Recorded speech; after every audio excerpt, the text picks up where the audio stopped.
learn for Purim a piece from the Mea Shiloach in Masechtas Megillah. And it's based on the Gemara that at the meal of Achashverosh, they were discussing the different nations, the women that come from the different nations, which are the most beautiful. And then Achashverosh said, I have the most beautiful one of all. And so they said, let's call her in, but she has to be without clothing. They wanted to see her beauty. And so this, the Gemara says, these were saying the women from Madai are the prettiest. So they want to see Vashti, but without clothing. This relates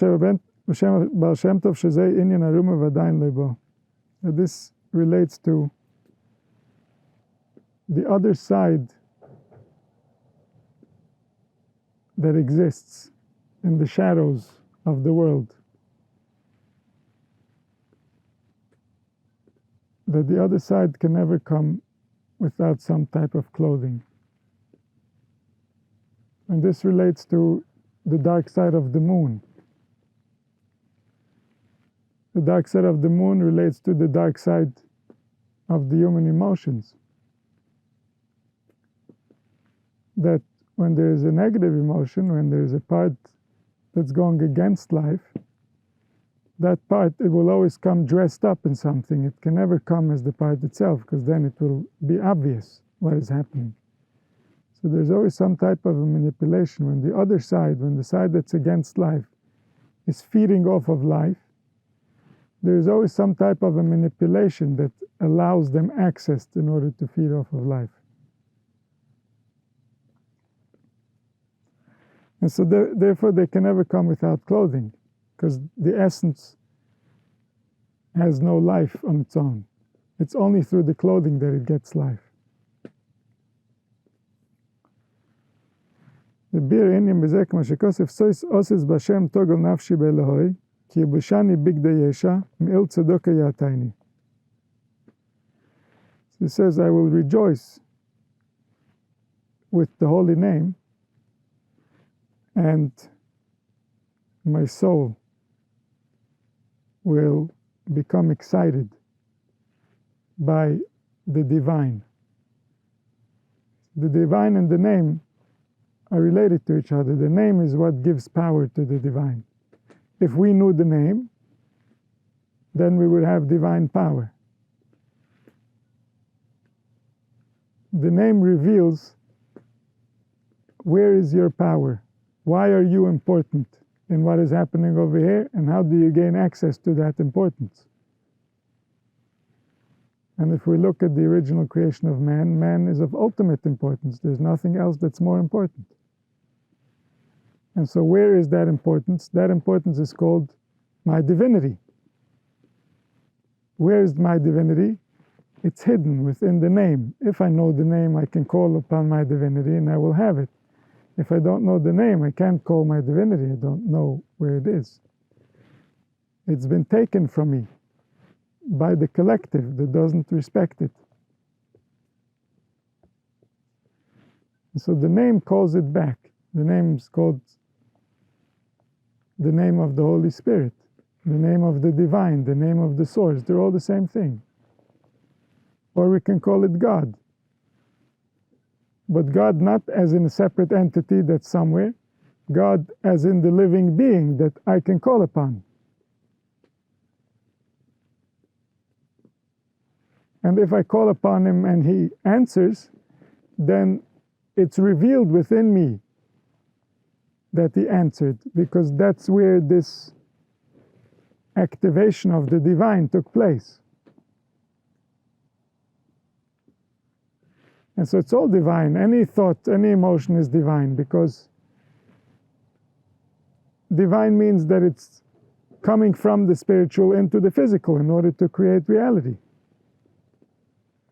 And so, of course, every thought and every emotion is divine, but if it's not revealed within that thought and within that emotion that it's divine, then we don't call it divine. We call it something that's not sacred, or maybe even impure, depending on the nature of that thought, the nature of that emotion.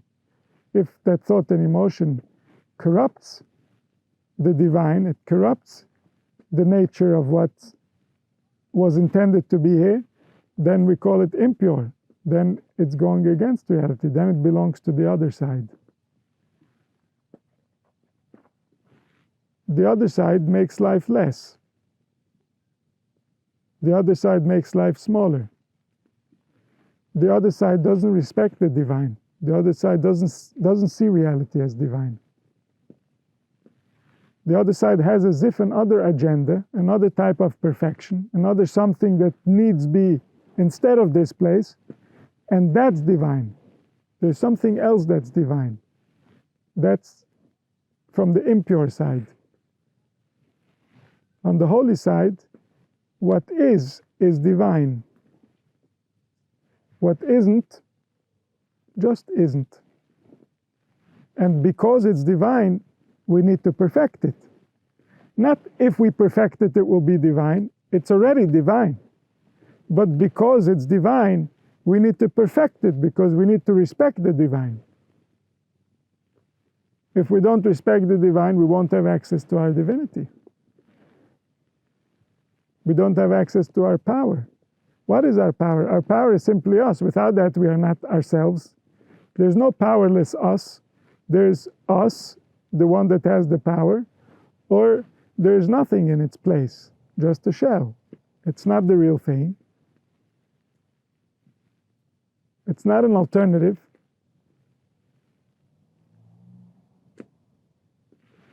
And so, Sois Osis Bashem, when will I rejoice with the name?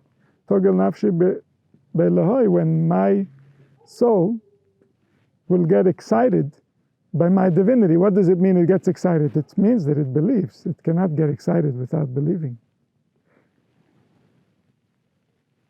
And so through the name, I can rejoice, because my soul will get excited about the divine. It will know that it's a reality. It's already a reality, but it will gain access to that reality. It will gain the authority that that reality gives. Kilbishani Bigda Yesha, he dressed me in clothing of relief. He covered us in a coat of charity.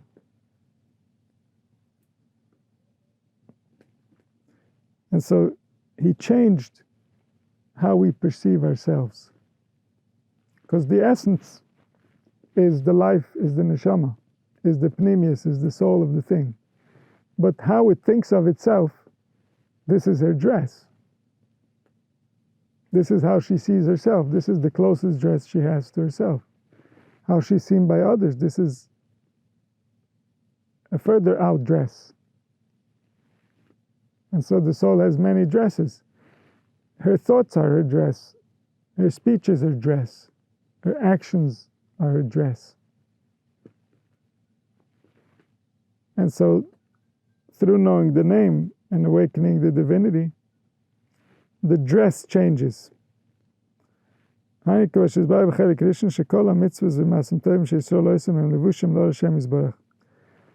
the righteous action that Klal Yisrael does is addressed to the divine, because the divine already is whatever we dress him up to be. And so if we do a certain thing with it, the divine dressed up as that certain thing. We do the opposite thing, the divine dressed up as the opposite thing. The divine is dressing up as we dress him up. He was given to us. Do with him as you please, but whatever you will do with him, that's what you've made him into.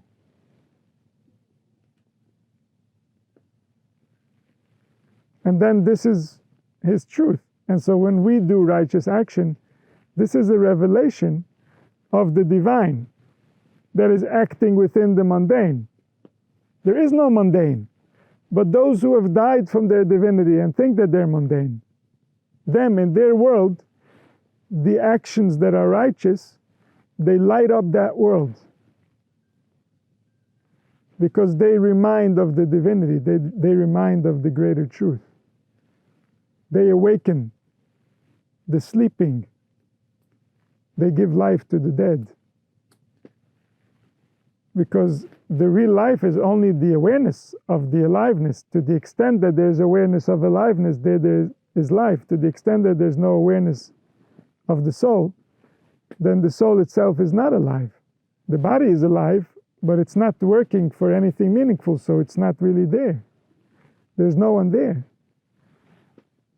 The one who's supposed to be there is the one who's driving the action, the one who's driving the thought, the one who's driving the speech. That's the one who's supposed to be.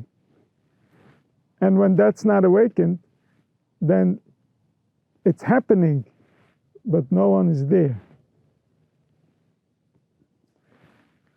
And so all the mitzvah masim tovim are the revelation of the inner shining light, the one that shines in all of life. Where is he going to be revealed? He is going to be revealed in the actions of the righteous. That's where you will find that light that shines up life. Because there in their hearts, there was an opening where the shining came through and it became an action.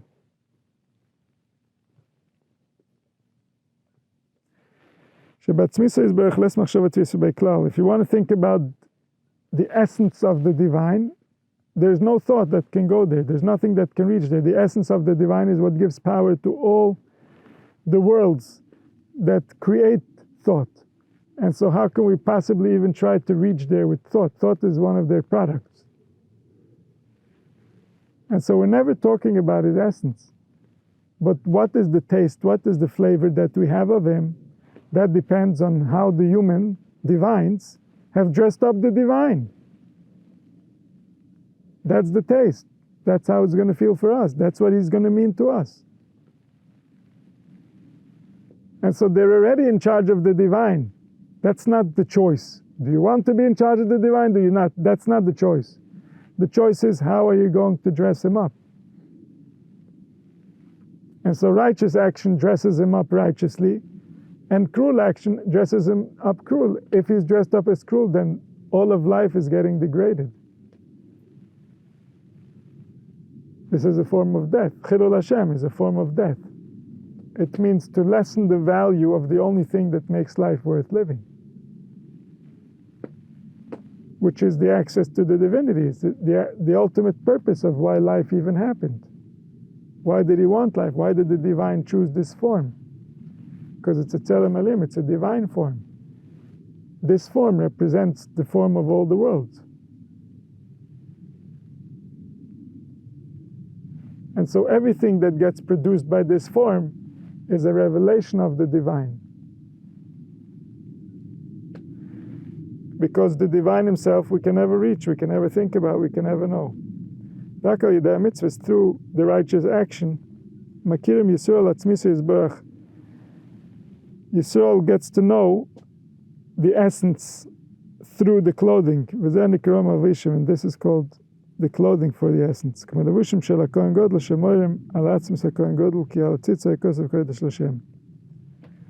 And so just like by the high priest, his clothing is revealing his essence. Like on his forehead it says, he is holy to the name.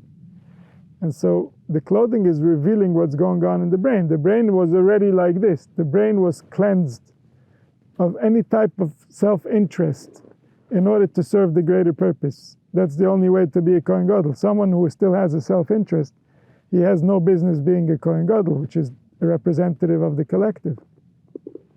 And so the Kohen Gadol, on his forehead, it would say, Kodesh Lashem. He is completely designated to the cause.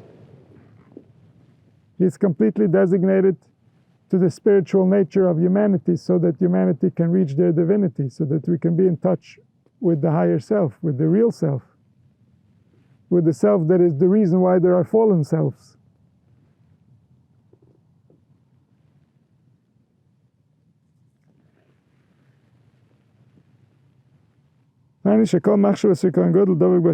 All his thoughts were generated only for the purpose of the greater good, which is to reveal the divine spirit that resides within humanity, within the bodies, and gives them life.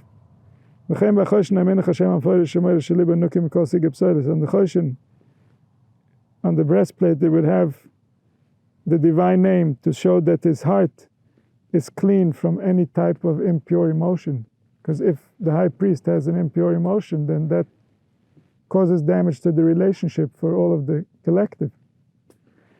And so his clothing would reveal that his brain and his heart were clean to the cause.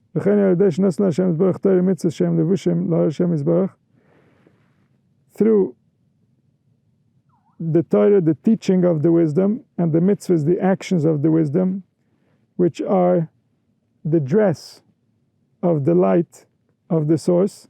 Through this we are demonstrating that we are connected to the higher cause, we are connected to the higher purpose. And so we want specifically to bring out the higher purpose into this world. We want to have a relationship with that higher purpose in any type of way. A negative relationship with the higher purpose is better than no relationship. Because once we are entangled with that higher purpose will take us to a higher purpose. Versus if we don't know about a higher purpose, we can just keep rolling and rolling and rolling without any destination. Until eventually we realize that there's a higher purpose, and then we get connected to it. And so when we do things for the higher purpose, the main goal of doing the thing is not anything specific about the thing. The main goal of doing the thing is to be connected to a higher purpose. It's not about how I feel today.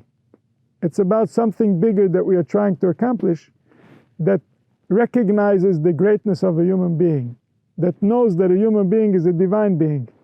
Even though today he's disrespected and therefore we've clipped his wings, he can no longer fly to his natural home, yet we know that this is the way that he is, and we want to do things to remember that we know that this is the way that it is. And so it's not, the purpose of the thing is not what I'm doing. There might be a very nice intention for what I'm doing, but that's not the purpose, that's not the reason. Not for that was it given over for thousands of years. It was given over for thousands of years so that through that doing I connect to a higher purpose, so that I know that I am not what I seem to be. I'm something else, something much bigger. That's why I am why I seem to be. I'm continuing to be what I seem to be because of that something bigger that I really am.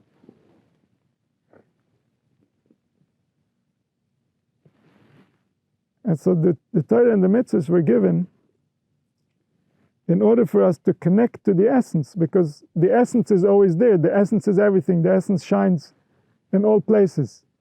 But how are we going to connect to the essence? How are we going to hold on to it? How are we going to make sure that we're not distracted and lost and wasting our ability to shine?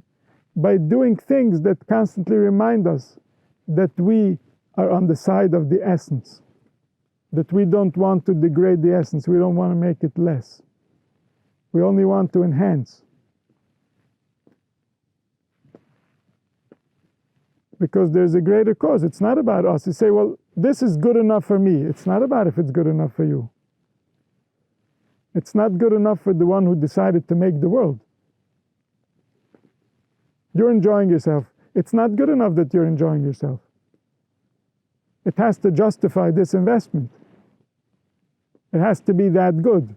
If it's not that good, then we're stealing from someone something good. That someone happens to be us.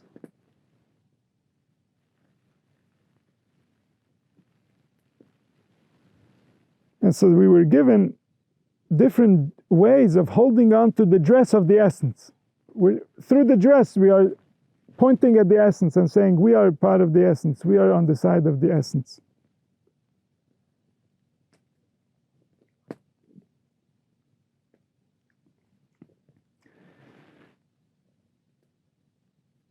וזהו מחמא שליבה של אדם ומול הנגיע, לכן על ידי הגיע ועבוד ומבר אצלי בלבושים האלה, וסובו מזה השתדלוס ועבודה. And so he says, why do we need all this demonstration that we are with the essence? Because look around and see what happened. People are not with the essence. People are against the essence. People are in conflict with the essence. So only because we are in such a condition, in such a situation, we need to demonstrate that we are on the side of the essence. We need to constantly remind ourselves that we are on the side of the essence. Not because it's not obvious. Of course it's obvious, but the obvious needs to be restated and restated and restated. Otherwise we will be distracted and not realize that we're forgetting the obvious. We're going to go against the obvious. We need to help ourselves remember what the obvious is. And so that's why we need doing. And that doing is very costly for us. It takes a lot of effort to constantly remind ourselves, but this is the nature of the situation, is that without that effort, we're going to get lost. We're not going to take it seriously enough. We're not going to understand what's at stake. That we are only on the side of the essence. That we never want to be in conflict with the essence. We never want to restrict any shining. Where life can shine, we want to make sure that life can shine as much as it can shine. And everyone, it should shine. Because it belongs to someone. It's a force that makes it shine. He wants it to shine. It's not up to us. It's not based on whether we think it's okay or not. He's not okay with it. He had very clear communications with humanity about his displeasure with the way that we are shining. We don't shine enough. Based on his investment, he wants to see a lot more shining. He wants to shine through our clothing. What's the clothing? How do we behave towards each other? This is how he's dressed.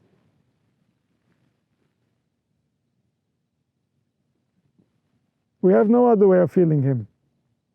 Except wherever the Tzelem Elohim interacts with him, that's where it feels him. Everyone that has a Tzelem Elohim represents that bigger one and says, how is he going to shine? What are my rules? Who is allowed to shine? How much are they allowed to shine?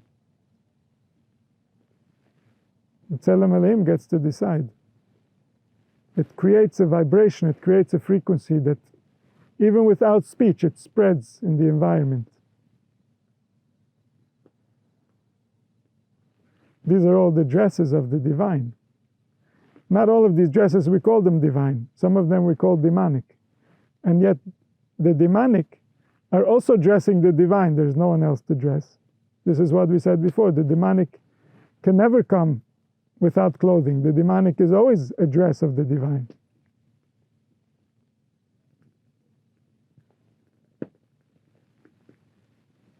The name is the recipe to saving ourselves from the demonic.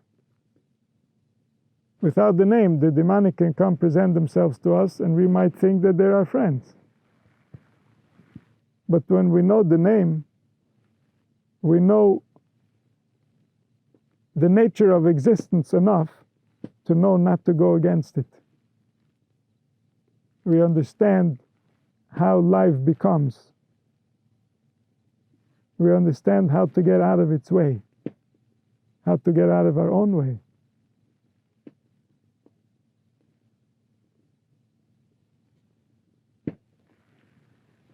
And so because the heart of a man is filled with different intentions that are not clear, why? Because the world is so inaccurate, because there are so many lies and there are so many offended emotions. And so the heart of man is not directed towards the greater will. So that's why we have mitzvahs, that's why we have Torah, to bring us back towards the greater will. Had the heart of man been clean, he wouldn't have been in a position where we need to give him any commandments, because why state the obvious? Of course, he's only going to do what's right for him. But now that humanity has gone against the Tzelem Elohim, has gone against the divine plan, is minimizing the shining of the human organs. Now we need commandments in order for us to demonstrate that no, we are trying to align with the greater good. We are not looking for any type of manipulation. We are here to align with the greater design that is giving life to all. We want to be an accurate dress to the force that shines within us.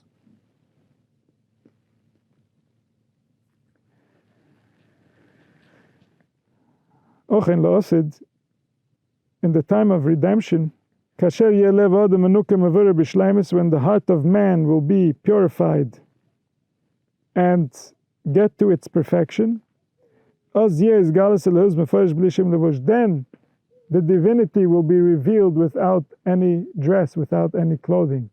So now the divine is revealed through righteous action, because we need to demonstrate that we are not going against the original will, the design, the desire that lives within life. But once the desire that lives within life will be revealed to all, we won't need action in order to demonstrate that we are on His side. Of course we are on His side. There won't be any lie in order for us to have to demonstrate that we are on the side of the truth. Because the hearts are going to be pure. The hearts are not going to go against their own design. And so then we don't need demonstration.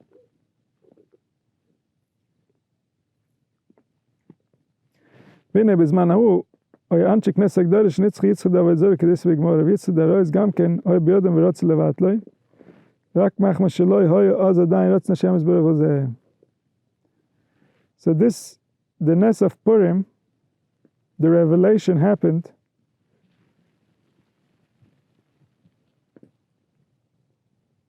in the time when the Anshe Knesset HaGdolah, these were at the end of the prophets. There were still some prophets within them, and there were the masters, the wise sages that understood still the nature of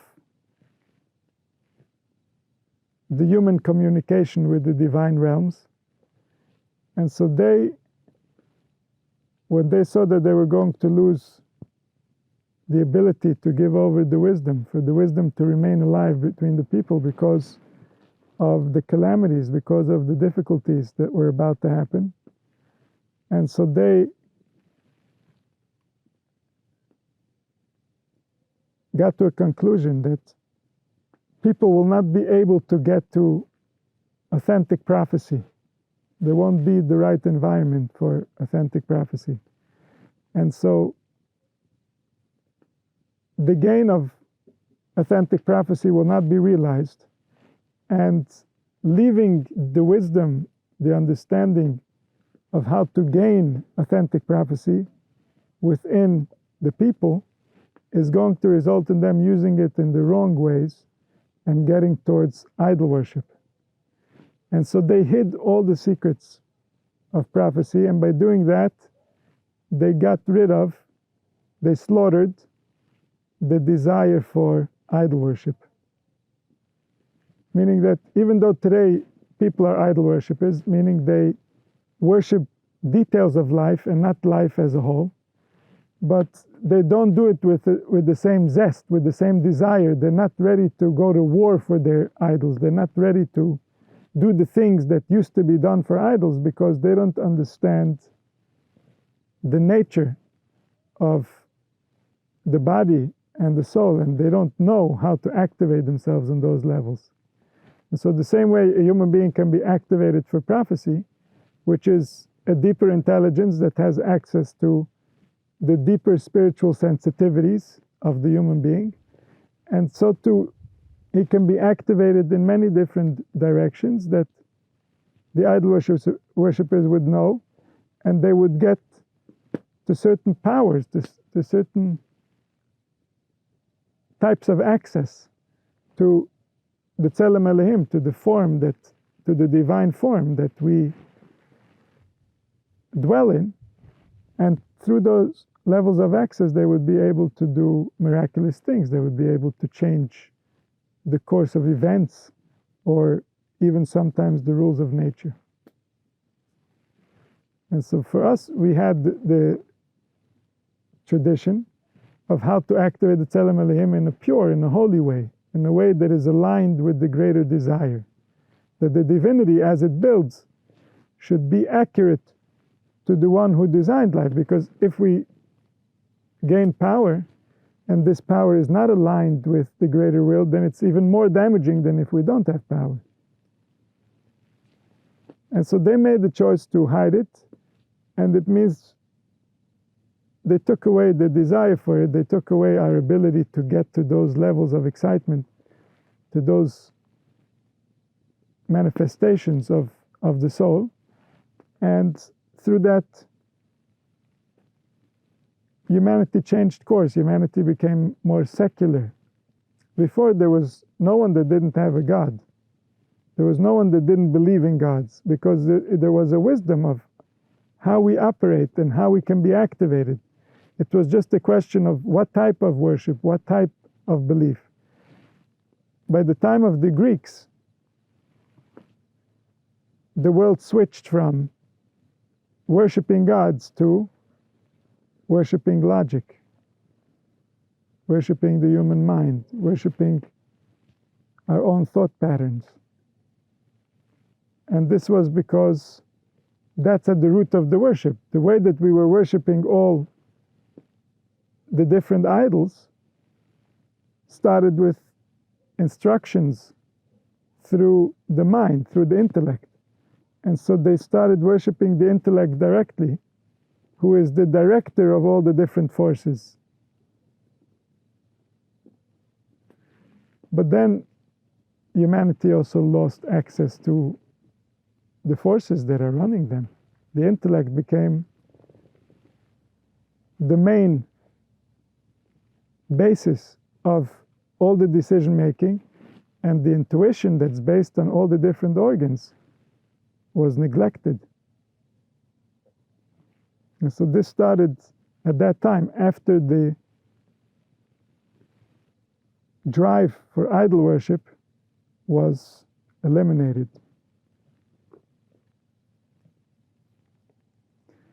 And so they managed to eliminate that one. They wanted to remove also the drive for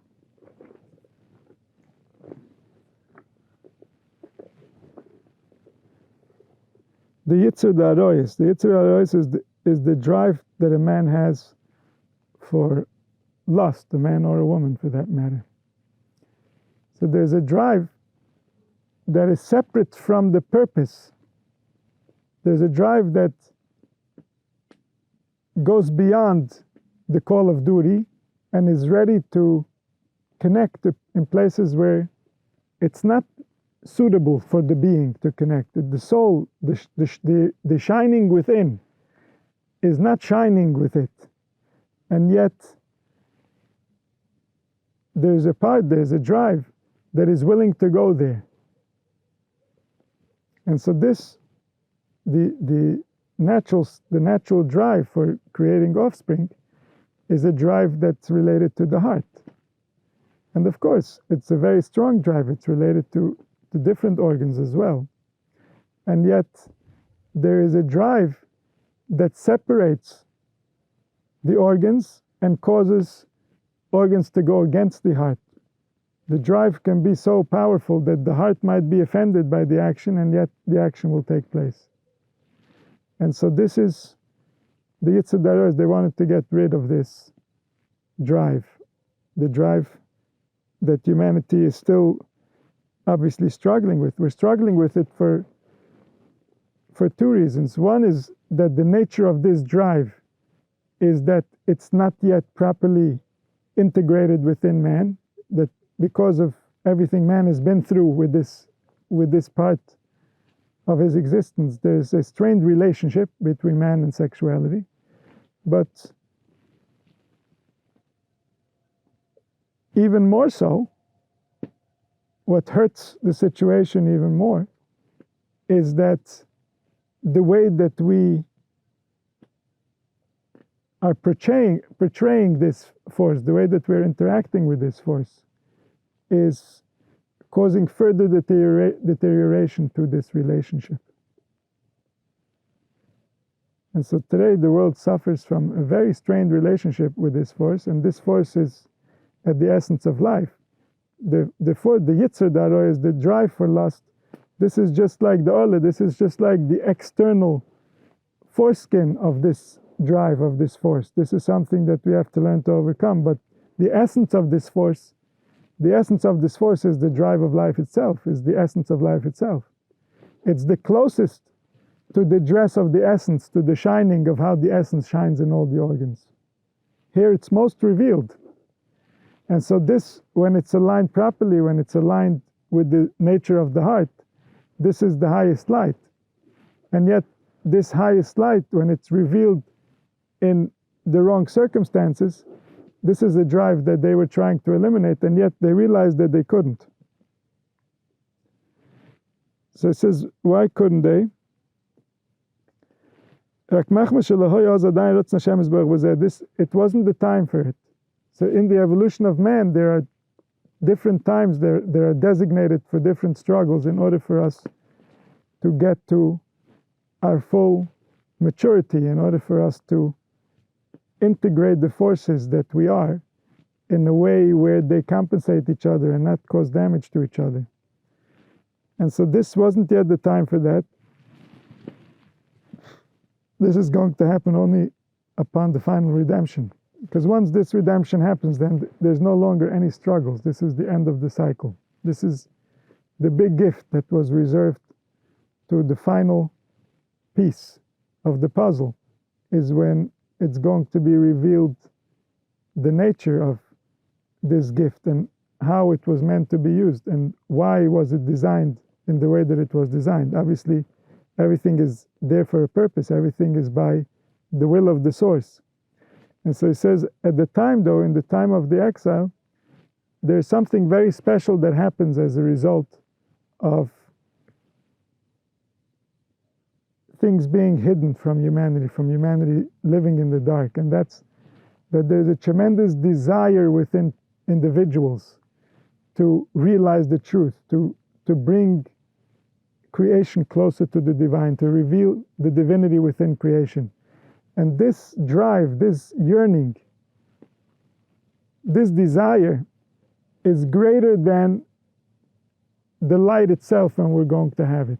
When we're going to feel our divinity, we're going to still respect more the days when we didn't have it and we were yearning for it. That gives us a deeper bond with that reality than the fact that we are enjoying it. It's like if a person is close to someone they love, that's nice. But if a person is far and they can't contain that distance, and therefore they come back and they reunite, this reunification, this effort of the reunification, is more of a proof of the depth of the bond than when they are together because they are next to each other. And so the feeling of together is stronger when they're next to each other. Then they can feel their love for each other, and then that love is revealed. But the proof of the depth of the relationship, the container, the vessel for the love, the demonstration of it, is when they're not feeling close, when they're far from each other, and they desire and they yearn to be reunited. This is what seals the bond much more deeply. And so there are souls, the souls that get created, they get created according to the quality of the seed. The quality of the seed is related to the intention of the energies that are together uniting in order to create the seed. And so this intention lives within the seed, and this yearning gets created in the seed, and this creates a very precious soul, a soul that's going to forever enjoy reuniting with its truth. Again and again, deeper and deeper, more and more. And so because of this yearning, because of the value of this yearning, when we create a soul is an infinite potential that's going to continue and realize itself. And so when we create in the essence of that soul such a yearning, we're creating a precious, precious soul. And so Hashem Yisborach Ratza She'yivol Doed Nefashis Ikaris Misrael. He didn't want to take away the desire for lust, because the desire for lust creates an imbalance within humanity, and they yearn for something bigger. They yearn for their divinity back. Their divinity doesn't leave lust. Their divinity is going to consume all of their desires and express them in a divine way. And so a desire for lust is part of falling from divinity. It's like we have extra capacity. The divine is used to being in constant pleasure, and the fallen man is trying to contain himself into a broken vessel that can't contain his divinity, that's not prepared to be as big as the one that's experiencing it. This is the nature of being a fallen species. This is what happened when we couldn't get along. And then we lost access to our healthy sexuality, and we have part of us that can be expressed in the healthy sexuality, and part of us that remains a desire for lust that doesn't have an answer.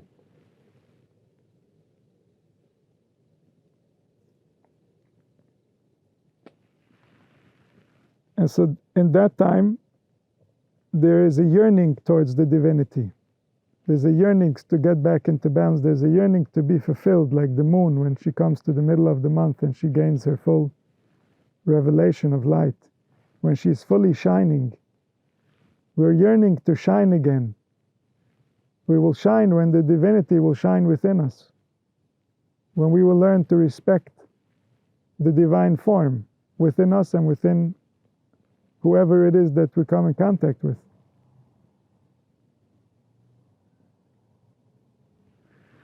And so because he wanted these precious souls, he gave longer time for the exile to continue. And so this was a time when the revelation of light was about to be revealed without any clothing. Meaning, if they would have managed to remove this desire, then humans would no longer be in conflict. And so at this time, it wasn't yet time for humans to be over with their conflict. And so therefore, it was almost the time where the revelation of light was going to happen, but it didn't happen. Hashem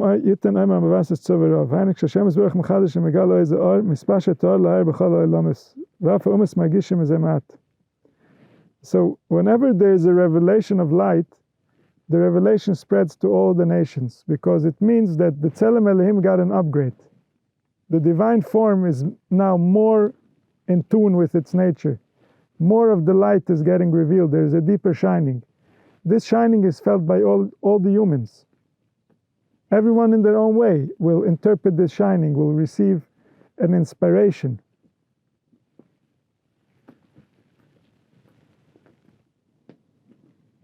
Even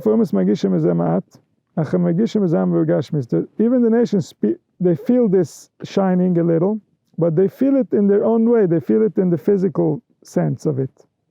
Klal Yisrael receives the light like it's being sent. They understand, they receive the spiritual side of this light, the deeper revelation of what it means to say.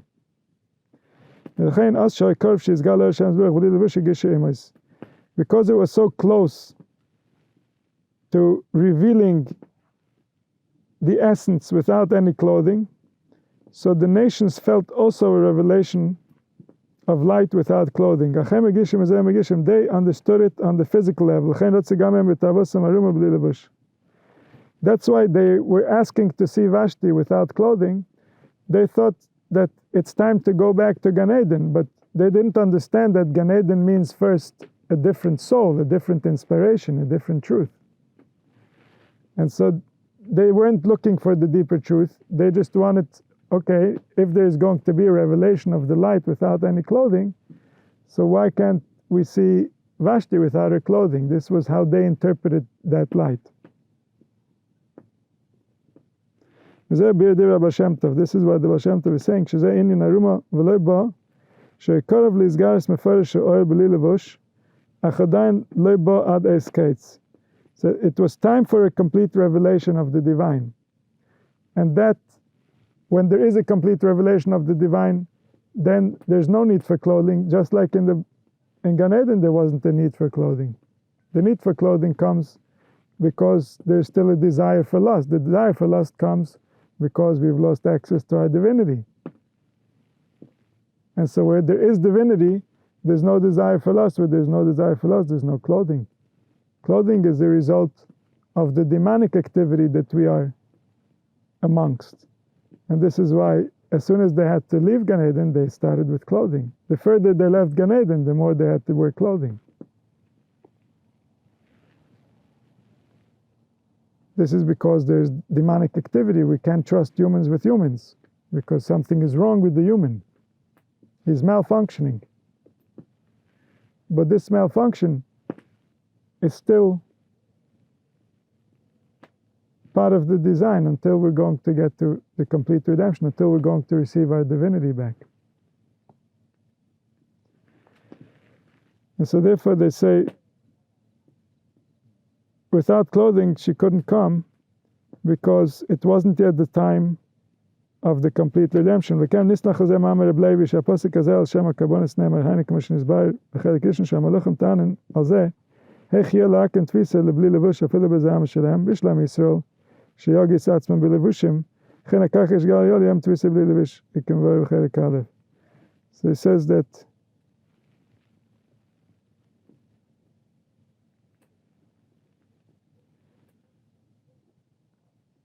the angels are the ones that keep justice. And so when we see an injustice, there are angels that will respond, and suddenly we will become aware of something that's bothering us with what just took place, because the angels are saying it's not just. And so the world was created on justice. The world has angels that keep the justice.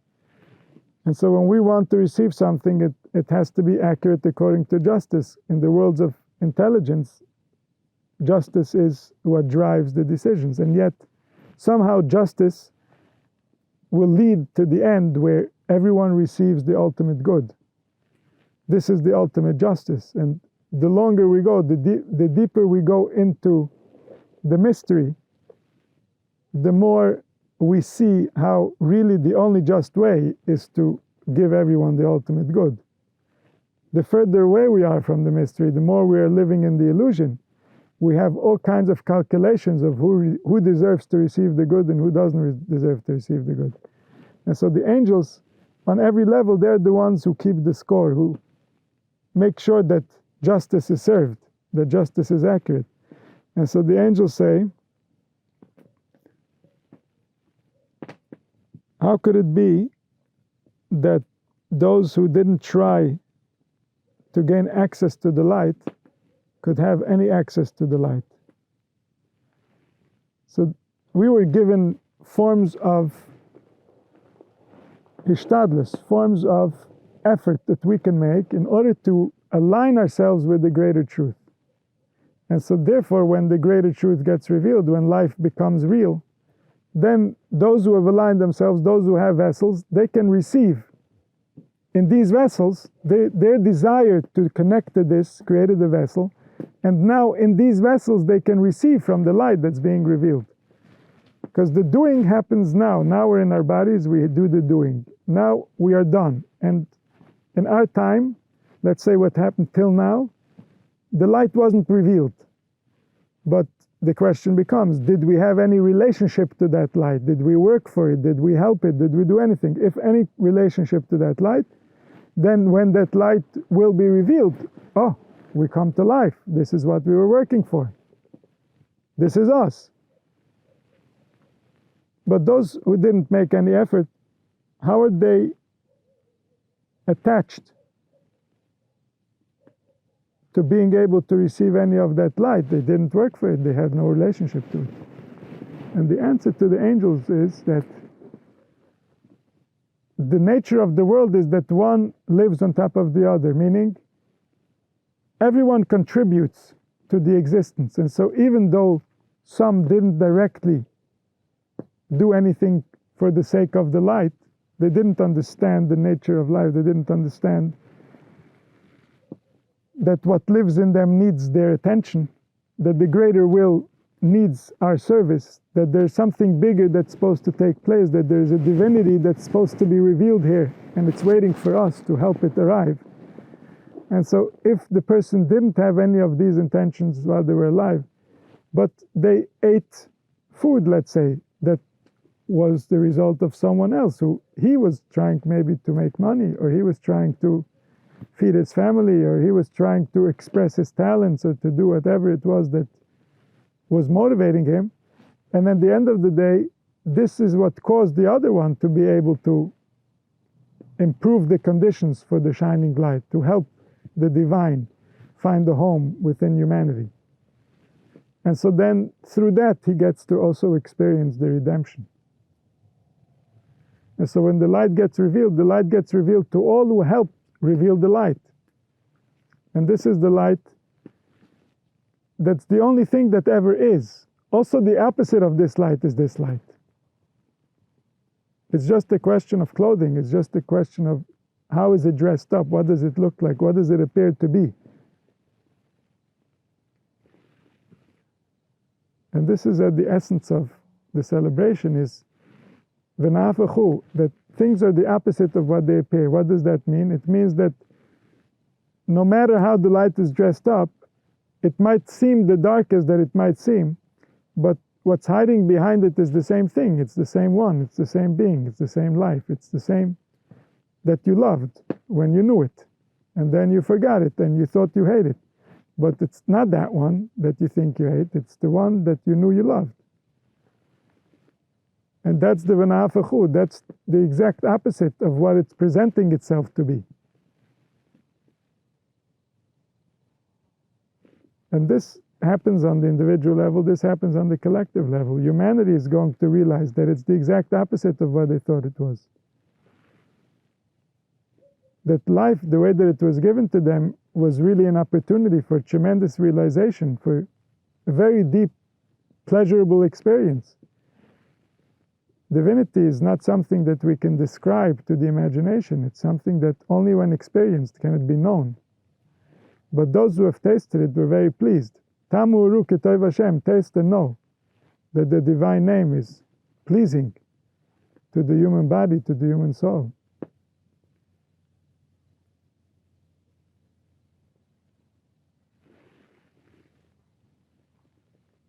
And this is something that we're all going to figure out eventually. And this is the root of the reward and punishment that's to come, is finding out how perfect He desired it for us to be, and seeing how did we measure up towards that perfection. And if we didn't, which obviously we didn't, how much desire did we have? How much did we understand that it's supposed to be different?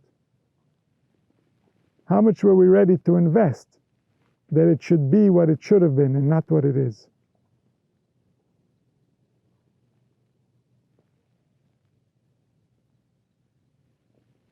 And that attaches us to that light more than actually being in it, which we're going to have for a very long time. And yet, even though the exile is such an opportunity for so many precious things, to collect so much value that's going to be so precious, we're not going to be able to find it any other time. Yet, may we see the redemption, and may it happen soon. May it happen now.